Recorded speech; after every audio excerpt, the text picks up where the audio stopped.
শুরু হয়েছে টিসিবির পণ্য বিক্রি। সিটি কর্পোরেশনের 30টি ওয়ার্ডের কার্ডধারীরা পাবেন এই সুবিধা। আরও জানাতে নগরীর চাঁদবাড়ি এলাকা থেকে যুক্ত হচ্ছেন ফেরদাউস সোহাগ। সোহাগ, নগরীর কতটি পয়েন্টে টিসিবির পণ্য বিক্রি হবে, আজ কতটি পরিবার এই সুবিধা পাবে জানাবেন। আপনাকে ধন্যবাদ। কিছুক্ষণ আগে এর উদ্বোধন করেছেন বরিশালের জেলা প্রশাসক। তিনি এখানে এসেছিলেন। এখানে বেশ কয়েকজনকে যে টিসিবির পণ্য দেয়া হচ্ছে সেটির কার্যক্রমের তিনি তদারকি করেন এবং তিনি সন্তোষ প্রকাশ করেছেন। সাধারণত দেখা যায় যে টিসিবির পণ্য নিয়ে অনেকের উদ্বিগ্নতা থাকে, কিন্তু আজকে এখন পর্যন্ত কোনো উদ্বিগ্নতা দেখা যায়নি। একটু আমরা দেখাবার চেষ্টা করছি। আপনি যে কথাটি জানতে চাইলেন, বরিশাল নগরীর এটি হচ্ছে 10 নম্বর ওয়ার্ড। এখানে 3231টি টিসিবির কার্ডধারী রয়েছেন এবং 3 জন ডিলার রয়েছেন। তাদের মাধ্যমেই কিন্তু এগুলো বিতরণ করা হচ্ছে। বরিশাল নগরীতে 90,000 আছেন টিসিবির কার্ডধারী এবং ডিলার রয়েছেন 109 জন। এখানে কিন্তু আজকে তেল 2 লিটার, চাল 2 লিটার এবং তেল 2 লিটার, ডাল 2 কেজি আর চাল 5 কেজি এগুলো দেয়া হচ্ছে। তেলের দাম পড়ছে 200 টাকা, 200 টাকা অর্থাৎ 2 লিটারের দাম। ডাল 2 কেজি দাম পড়ছে 120 টাকা আর চালের দাম রাখা হচ্ছে 150 টাকা। সব মিলিয়ে 470 টাকার এই প্যাকেজ এখান থেকে দেয়া হচ্ছে।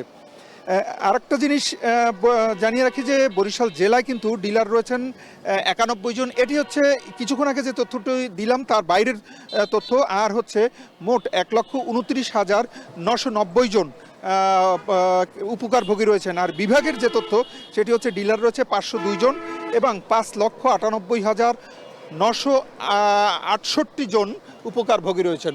আজকে যারা পাবেন সেটি হচ্ছে পর্যায়ক্রমে দেওয়া হচ্ছে। এই তথ্যটি কিন্তু কিছুক্ষণ পরে আমাদেরকে জানানো হবে, এমনটি কর্তৃপক্ষ বলেছে। একটু জানিয়ে রাখি, যাদেরকে আজকে দেয়া হচ্ছে পর্যায়ক্রমে দেওয়া হচ্ছে এবং যারা কার্ডধারী সবাই পাবেন। তবে একটা জিনিস জানিয়ে রাখি যে আজকে কতজনকে দেয়া হচ্ছে এই সুনির্দিষ্ট তথ্য কিন্তু এখন পর্যন্ত আমাদেরকে জানানো হয়নি। এর কারণ হচ্ছে সব জায়গায় কিন্তু আজকে থেকে পাচ্ছে না। রাজধানী থেকে এই পণ্যগুলো আনা হচ্ছে, সেখান থেকে জেলা পর্যায়ে নেওয়া হচ্ছে, সেখান থেকে আবার উপজেলা পর্যায়ে নেওয়া হচ্ছে। এসব কারণে কিন্তু এই সময়টুকু লাগছে। যদিও এই কার্যক্রমের শুরুটা হয়েছিল কিন্তু এখন থেকে কমপক্ষে 18 থেকে 20 দিন আগে, কিন্তু সেই প্রক্রিয়া বরিশালে শুরু হতেই অর্থাৎ যারা উপকারভোগী রয়েছেন তাদের হাতে পৌঁছতেই কিন্তু এতদিন সময় চলে গেছে।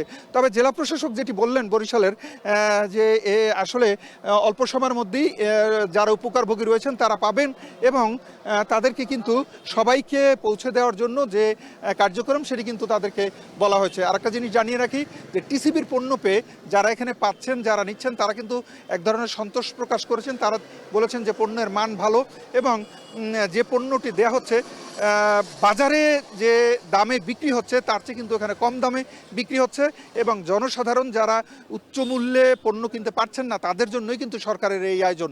এতটুকুই ছিল বরিশালে যে টিসিবির পণ্য বিক্রি করা কার্যক্রম শুরু হয়েছে তার সবশেষ খবর। বরিশাল থেকে যুক্ত ছিলেন সহকর্মী ফেরদাউস সোহাগ, জানাচ্ছিলেন টিসিবির পণ্য বিক্রির খবর। দেশের